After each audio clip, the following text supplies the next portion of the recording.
What did he say his name was? Gebatron.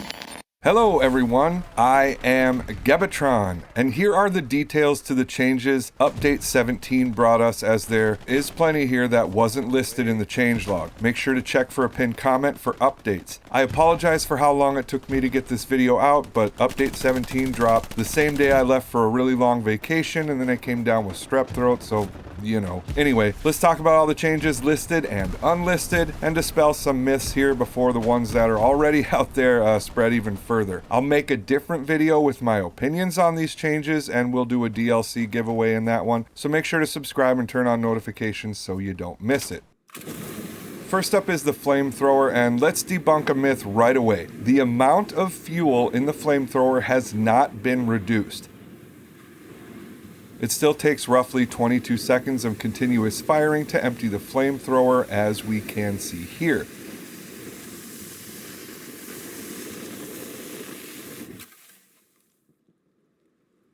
However, for some reason, the flamethrower in the practice range has had its fuel reduced by about half. But the practice range does not necessarily always reflect how things behave in the actual game. So it still takes about 22 seconds to empty the flamethrower. The flamethrower can now shoot just under 35 meters, up from 23.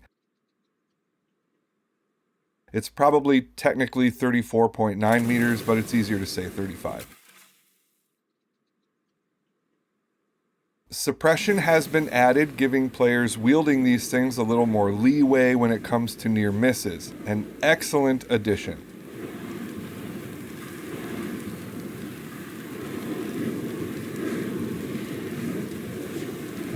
It can now also destroy many more enemy assets. It always could destroy half-tracks, light vehicles, and spawns, but now it can also destroy enemy supplies of all types,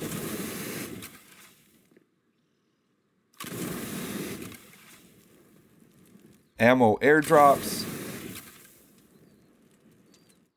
ammo crates, and ammo boxes, repair stations, and nodes of all types. The only thing I found that it destroys that was not listed in the changelog is anti-personnel mines. And I even tested this with different factions just to make sure it wasn't a glitch. So a little bonus nugget of info for you guys who like to watch Gebatron Gaming. The flamethrower still does not destroy enemy defenses, AT guns, or armor of any kind. And just for those people who might be wondering, because we got these changes for the flamethrower, did we also get changes for the Molotov cocktails? And the answer is no. The Molotov cocktails do not operate any differently than they did before Update 17. Next up is Precision Strike, which can now destroy enemy player-built defenses, including level 1, 2, and 3 barricades, level 1 and 2 bunkers, Belgian gates and hedgehogs, and barbed wire. It does not destroy level 3 bunkers.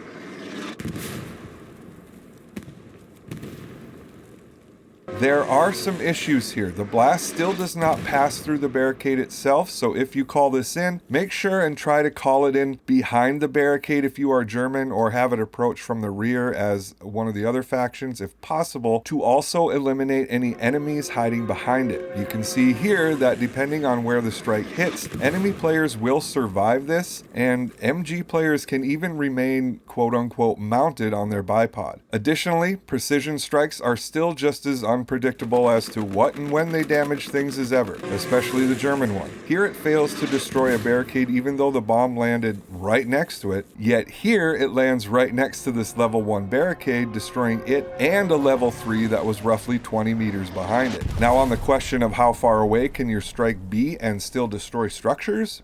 Boy, who knows? My testing seemed to show about 20 meters on the long end, as we just saw, provided there are no obstructions, but here we see a British Precision Strike land just 11 meters away and it didn't destroy the barricade. So as always with Precision Strikes, the more accurate the better, so I recommend not calling it in unless you are sure your marks are accurate and you know the optimal angle to be calling it in from. Another note here is that while the changelog says that Precision Strikes destroy outposts, they in fact do not. While I do think this ability is a great addition to improve Precision Strike overall, I also think there's a ton of room for improvement, but like I said, we'll talk about that in more detail in my next video. Sticking with structures, the devs also stated this will allow us to explore how various weapons interact with different structures. So let's see what else can now destroy structures. Keep in mind that all the following changes were not listed in the changelog. Bombing runs will destroy level 1 barricades and bunkers and nothing else. And note that when I say nothing else, I'm specifically referring to defensive structures and not things like nodes or repair stations.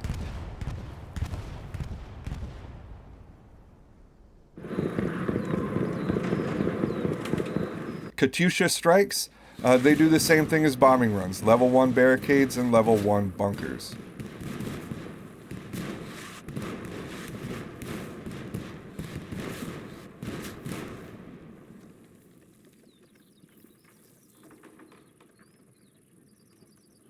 Artillery destroys level 1 bunkers and level 1 barricades and nothing else. Rockets, like the Panzer Shrek or the bazooka, they destroy level 1 barricades and bunkers too, but nothing else.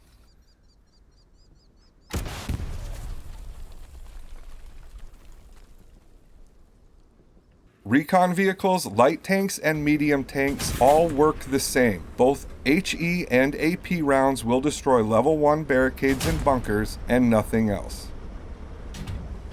However, the Lux does not destroy anything, so the German light tank kind of misses out there. Heavy tanks are a different story. High explosive rounds will destroy level 1 barricades and bunkers and nothing else.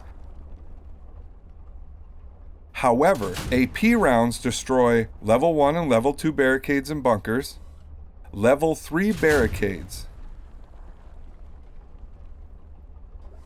barbed wire and hedgehogs.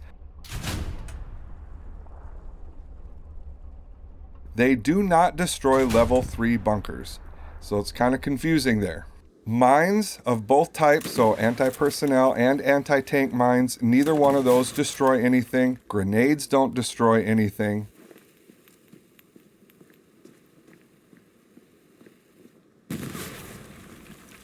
And of course, satchels will still destroy all enemy defenses, including level 3 defenses.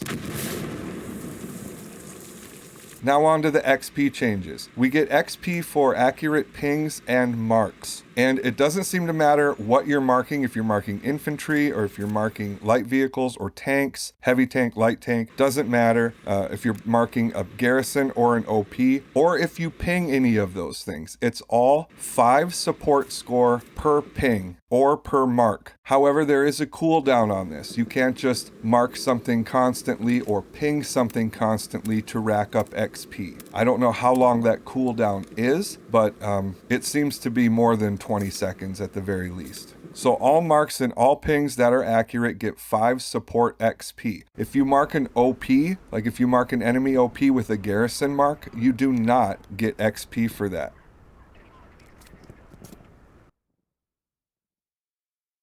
You also do not get XP for pinging or marking enemy supplies.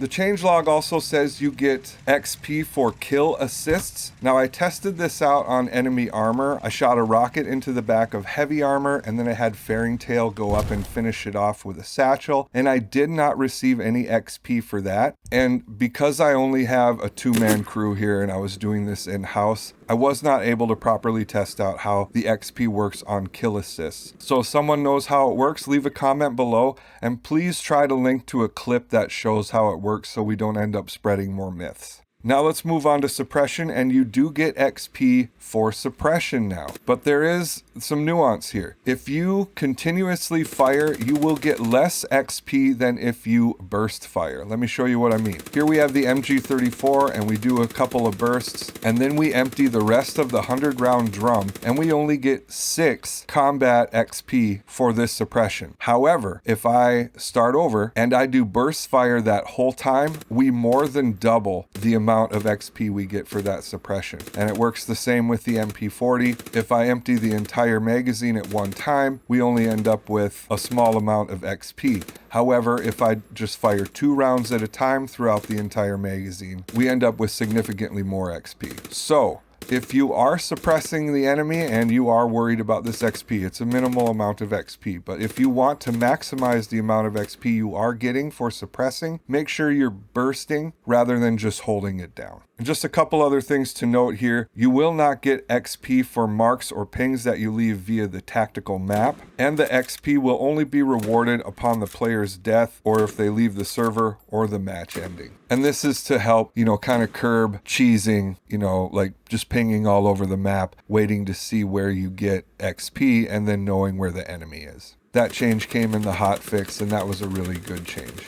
Okay, so that's how it all works now. Make sure to put your opinions in the comments or let me know if I missed anything. Like I said, I'll be making a separate video with my opinions on all this stuff shortly, but I didn't want to muddle this reference material with personal opinion. Please share this video so more people can be made aware of these details. Pull the trigger on that like button. As always, thank you so much for watching, and see you in the next one.